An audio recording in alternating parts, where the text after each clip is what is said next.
Vous êtes notre invité ce matin de 7h15. Vous êtes le maire des Sables d'Olonne. On voulait vous entendre ce matin parce que vous avez écrit à Emmanuel Macron pour lui demander d'avoir du monde pour accueillir les héros du Vendée Globe. A priori, ce sera mercredi. C'est vrai que en pleine crise sanitaire, avec l'ombre d'un troisième confinement, quels sont vos arguments pour demander ça au président de la République? Deux, simplement, le Vendée Globe, c'est pas une épreuve sportive comme les autres, hein. C'est un tour du monde, c'est une aventure qui fait rêver des millions de personnes à travers le monde et dans notre hiver sanitaire, il a été une bouffée d'oxygène pour beaucoup.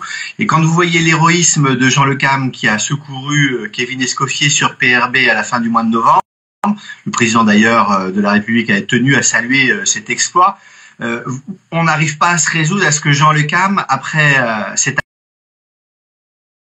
acte théorique et après ce tour du monde, rentre au Sable d'Olonne sans présence humaine, parce que là aujourd'hui ce qui se dessine, la seule présence humaine qui se dessine sur le chenal, c'est des compagnies de CRS pour empêcher le public d'accéder. Je pense qu'il y a un juste milieu. Vous voyez, le chenal des Sables d'Olonne, c'est pas le métro aux heures de pointe, c'est pas les rues commerçantes des grandes villes, c'est 4 kilomètres de quai sur laquelle il est tout à fait possible d'organiser une haie d'honneur en mettant des gens masqués tous les 2 mètres et à apporter un petit peu d'humanité. Il n'est pas trop tard pour apporter un peu d'humanité au retour des skippers du Vendée Globe qui ont fait un tour du monde en 80 jours. Ouais, évidemment, ce sont des héros, on le comprend bien.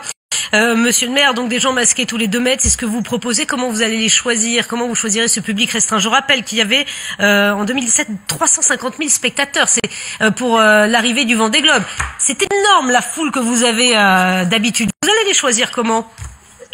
Alors, effectivement, on n'est pas du tout dans cette logique-là, hein. Il ne s'agit pas de faire venir du monde des 4 coins de la France et de faire un brassage de virus. Il s'agit simplement de permettre aux skippers d'être accueillis par une présence humaine, avoir un peu d'humanité. Et donc, on pourrait sélectionner, vous savez, les bénévoles qui ont permis l'organisation du Vendée Globe. C'est très facile de les distancer tous les 2 ou 3 mètres le long du chenal. On pourrait demander aux écoles d'ici à mercredi, parce que c'est mercredi que ça va se passer, de venir ensemble. Vous savez, il y a des écoles. Le chenal, il est au milieu de la ville, au milieu du port des Sables d'Olonne. Et donc, il y a des écoles de part et d'autre. On pourrait très bien avoir des enfants qui acclament ces skippers. C'est bien le moins qu'on puisse leur apporter. C'est en fait la tradition des gens de mer que d'accueillir les marins qui reviennent du grand large.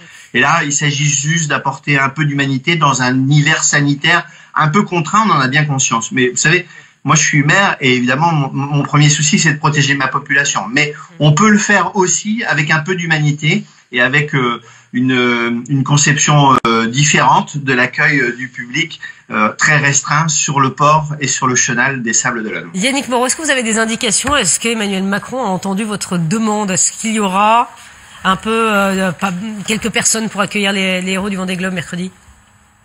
Je suis résolument optimiste par nature et je sais que le courrier est arrivé au bon endroit et qu'il est sur son bureau. Et donc, j'espère qu'il s'en saisira et que le gouvernement aussi, parce que Jean Le Cam et tous les skippers, hommes et femmes du Vendée Globe, méritent un accueil humain au Sable d'Olonne. Je demande juste un petit peu d'humanité. Allez, monsieur le maire, juste un mot de la course à 2 jours de l'arrivée. Duel serré, la Louis Burton ou Charlie Dalin, vous pariez sur qui? Je crois que c'est vraiment impossible à savoir. C'est incroyable, cette course, elle a été inédite à tout point de vue. Jamais eu autant de skippers, jamais eu autant de skippers qui arrivent d'ailleurs, et jamais autant de skippers dans le finish. Et donc, je pense qu'ils sont 3 ou 4 encore à pouvoir avoir gagné. Et c'est ça qui rend la course très belle. Vous savez, il reste encore 2 jours de course, et en 2 jours, il peut s'en passer des choses en mer.